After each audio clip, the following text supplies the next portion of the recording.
چونکہ ہم نے وہ بات کی سب سے چوٹی کی نیکی وہ ہے، تو اصل میں اس ذہناً اس کے لیے تیار رہنا ہے.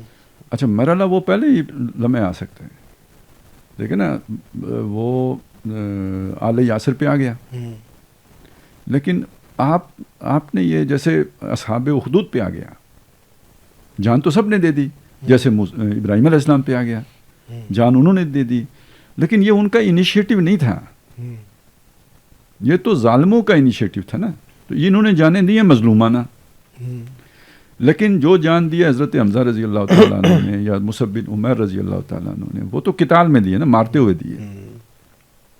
تو اس اعتبار سے یعنی یہ جو مکے میں جو کچھ ہوا، لوگ شہید کیے گئے تو وہ مظلوم شہید ہیں. یہ جو یہاں پہ تو لڑتے ہوئے مارے گئے، جو قاتلون فی سبیل اللہ فیقتلون و یقتلون، اللہ کی راہ میں لڑتے ہیں، قتل کرتے بھی ہیں، قتل ہوتے بھی ہیں. وہ کرنے والے نہیں تھے، وہ صرف ہونے والے تھے. تو ایمان کے ساتھ ہی وہ ہونے والا مرحلہ تو فوراً آ سکتے ہیں، لیکن جو کرنے والا مرحلہ یعنی لڑتے ہوئے مرنے والا مرحلہ ہے، وہ تو پھر درجہ بدرجہ ہے، اس کی سٹیجز ہیں، اس کی ترتیب ہے، اس کے بغیر نہیں ہوگا.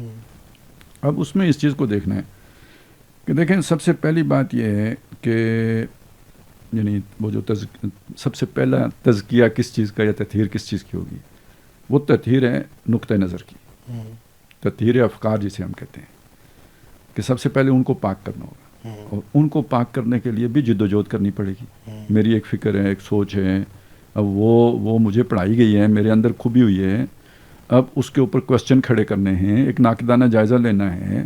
یہ کوئی ایک دن کا پروسیس تو نہیں ہے، وہ پوری ایمانداری کے ساتھ مجھے اپنے جو بھی خیالات ہیں ان کا ایک اثر نو جو ہے نا وہ جائزہ لینا ہے،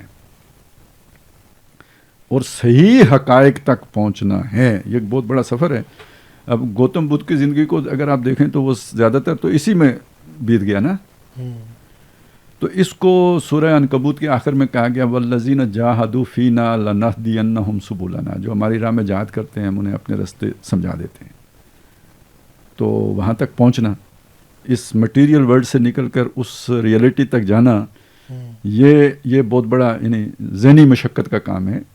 تو یہ تطہیر افکار کا کام ہے، اور خاص طور پہ ایمان بالآخرہ، کہ اس دنیا کے مقابلے میں آخرت کو ترجیح دینا، نہ کہ دنیا کو ترجیح دی جائے. یہ سب یعنی جسے ہم کہتے ہیں نا پہلی محنت ایمان کی محنت ہے، تو اسے دوسرے الفاظ میں ہم کہیں گے یہ تطہیر افکار کی محنت ہے.